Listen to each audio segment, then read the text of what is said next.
बिस्मिल्लाहिर्रहमानिर्रहीम। अस्सलाम वालेकुम dear students, I hope you will be fine. 10th class की केमिस्ट्री की बुक में हमने चैप्टर 23 स्टार्ट किया हुआ था। उसके हमने शॉर्ट क्वेश्चन और जो लॉन्ग क्वेश्चन है वो कंप्लीट कर लिए थे। और आज आपके साथ में कंस्ट्रक्टिव रिस्पॉन्स क्वेश्चन हैं उनका सोल्यूशन शेयर करूंगी, तो आपने वीडियो को फुल वॉच करना है। अगर चैनल पे फर्स्ट टाइम आए हैं तो चैनल को सब्सक्राइब कर लीजिएगा और वीडियो को ज़्यादा से ज़्यादा लाइक कर लीजिएगा। लेक्चर स्टार्ट करने से पहले आपको बता दूं कि हमारी 10th क्लास की काफ़ी ज़्यादा बुक्स हैं वो कंप्लीट हो चुकी हैं, उनकी प्लेलिस्ट बनी हुई है। अब मेरे चैनल पे आके मेरे चैनल को विजिट कीजिएगा, सब्सक्राइब कीजिएगा और प्लेलिस्ट आप ओपन करके वहाँ से भी पढ़ सकते हैं। तो स्टार्ट करते हैं आज का लेक्चर। सबसे पहला क्वेश्चन है, how ethanol is obtain as a by product in sugar industry. चीनी की सनत में एथेनॉल बाई प्रोडक्ट कैसे हासिल किया जाता है। तो डियर स्टूडेंट्स, इसका आंसर आपको बुक में एग्जैक्ट नहीं मिलेगा, मैं आपको नोट करवा देती हूँ और साथ साथ आपको समझा भी देती हूँ, ठीक है। तो आप अपनी नोटबुक ओपन कर लें और आंसर नोट कर लीजिए।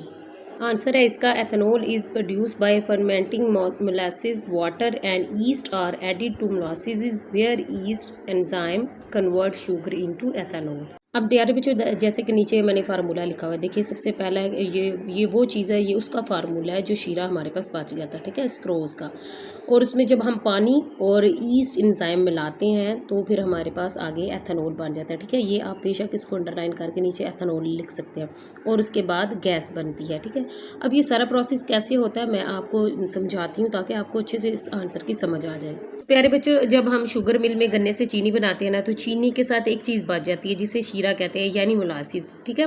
ये शीरा काला गाढ़े रंग का होता है, इसे ज़ाया पहले कर देते थे, लेकिन अब साइंसदान क्या करते हैं, उससे एथेनॉल बनाना उन्होंने शुरू कर दिया। एथेनॉल कैसे हासिल करते हैं, सबसे पहले शीरे में पानी और वो जो खमीर होता है ईस्ट, वो मिलाते हैं, ठीक है, ताकि पानी जो है वो जो शीरा है वो थोड़ा पतला हो जाए। फिर उसके बाद खमीर यानी ईस्ट डाल देते हैं, और खमीर ये वही है जो हम आम रोटी बनाने के लिए इस्तेमाल करते हैं, चीज़ को फुलाने के लिए इस्तेमाल करते हैं, ठीक है। उसके बाद खमीर का जो अमल होता है, फर्मेंटेशन होती है, वो कैसे होती है। ईस्ट के अंदर ना एक खास किस्म के एंजाइम होते हैं, ये एंजाइम शीरे में मौजूद चीनी स्क्रोज को तोड़कर एथेनॉल और कार्बन डाइऑक्साइड में बदल देते हैं। इस अमल को फर्मेंटेशन कहते हैं। सबसे लास्ट में आता है कि एथेनॉल को कैसे अलग करते हैं, उसकी डिस्टिलेशन कैसे करते हैं। एथेनॉल को अलग इस तरह करते हैं कि जो मिक्सचर बन जाता है ना, बच गया था, उसको गर्म करते हैं और फिर एथेनॉल जो होता है वो भाप बनकर उड़ जाता है। फिर इस भाप को दोबारा ठंडा करके माया में तब्दील करके एथेनॉल हासिल कर लेते हैं, और इस अमल को डिस्टिलेशन कहते हैं। तो स्टूडेंट, आई होप आपको समझ आ गई होगी कि जो शुगर इंडस्ट्री होती है उसमें एथेनॉल को बाय प्रोडक्ट कैसे हासिल किया जाता है। तो ये वाला आंसर आपने क्वेश्चन नंबर 1 में नोट करना है, ठीक है। उसके बाद एक्सरसाइज में नेक्स्ट क्वेश्चन है हमारे पास, why do we get relatively impure alcohol in the fermentation process. Fermentation के अमल में हम निस्बतन नाखालिस अल्कोहल क्यों हासिल करते हैं। तो इसके आंसर के लिए आपने पेज नंबर 127 ओपन कर लेना है। Since ethanol is toxic to yeast in high concentration, yeast is made inactive when the concentration of ethanol in the reaction mixture exceeds 15%। चूँकि ज़्यादा मिकदार में एथेनॉल जो होता है वो इस यीस्ट के लिए जहरीला होता है, इसलिए जब मुरक्कब में एथेनॉल की मिकदार 15% से ज़्यादा हो जाती है तो यीस्ट जो होता है वो गैर फेल हो जाता है, ठीक है। यहाँ तक आपने क्वेश्चन नंबर 2 का आंसर नोट कर लेना है। उसके बाद प्यारे बच्चों, एक्सरसाइज में नेक्स्ट क्वेश्चन नंबर 3 है जो हमारी एक्सरसाइज का लास्ट क्वेश्चन है। How do properties of ethyl alcohol help us to utilize it as fuel. Ethyl alcohol की जो प्रॉपर्टीज़ है उसे बतौर ईंधन इस्तेमाल करने में कैसे मुअव्वन है, ठीक है। इसका आंसर आपने पेज नंबर 130 से लगाना है। प्यारे बच्चों, थर्ड क्वेश्चन का आंसर आपने ये यहाँ से नोट करना है, जो आपके सामने ये 3 पॉइंट्स नज़र आ रहे हैं, ठीक है। पॉइंट नंबर 1 है, alcohols are obtain from renewable resources, ठीक है। अब रीन्यूएबल रिसोर्सेज वो होते हैं जो हम बार बार, जैसे मैं आपको बताती हूँ कि अल्कोहल हमें गन्ना, मकई, गंदम जैसी फसलों से मिलता है, ठीक है। इन फसलों को हम बार बार उगा सकते हैं, इसलिए ये कभी भी ख़त्म नहीं होते। लेकिन पेट्रोल और डीजल ज़मीन के अंदर से निकलते हैं और इन्हें एक दिन ख़त्म हो जाना है, इसलिए अल्कोहल को हम रीन्यूएबल कहते हैं, ठीक है।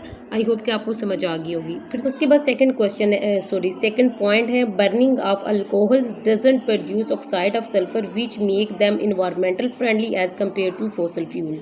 जो अल्कोहल होता है उसको जलाने से सल्फर के ऑक्साइड नहीं बनते, जो माहौलियाती लिहाज से फॉसिल फ्यूल्स के मुकाबले में ज़्यादा माहौल दोस्त होते हैं। जैसे हम पेट्रोल या डीजल जलाते हैं तो धुआं निकलता है, उसमें सल्फर होता है और ये सल्फर हवा में जाकर तेज़ाब बनाता है, जिससे तेज़ाबी बारिश होती है, ठीक है। और वो बारिश दरख्तों और इमारतों के लिए नुकसानदेह होती है, ठीक है। लेकिन जब अल्कोहल जलता है तो साफ़ धुआं निकलता है और माहौल ख़राब नहीं होता है, इसलिए अल्कोहल को माहौल दोस्त फ्यूल भी कहते हैं।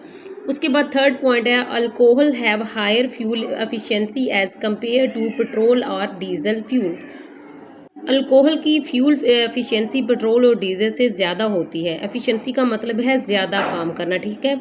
अल्कोहल इंजन में बेहतर तरीके से चलता है, इसका मतलब है कि थोड़े से अल्कोहल से भी गाड़ियाँ चलती हैं और इंजन भी कम गर्म होता है। इसलिए अब जो साइंसदान है वो गाड़ियों में पेट्रोल के साथ अल्कोहल को मिलाकर इस्तेमाल करते हैं, ठीक है। आई होप कि इस क्वेश्चन की आंसर की आपको अच्छे से समझ आ गई होगी। ये 3 पॉइंट्स हैं जो आपने इसके आंसर में नोट करने हैं, ठीक है। और इसी के साथ ही हमारी एक्सरसाइज में जो शॉर्ट क्वेश्चन है वो कंप्लीट हो गया। 3 ही हमारे पास शॉर्ट क्वेश्चन थे इस एक्सरसाइज के। तो आई होप कि आपको वीडियो भी अच्छी लगी होगी और क्वेश्चन के आंसर की अच्छे से समझ भी आ गई होगी। अगर आपको वीडियो अच्छी लगी हो, पसंद आई हो, तो अपने दोस्तों के साथ ज़रूर शेयर कीजिएगा और ज़्यादा से ज़्यादा लाइक भी कीजिएगा। मिलते हैं नेक्स्ट वीडियो में। अल्लाह हाफिज़।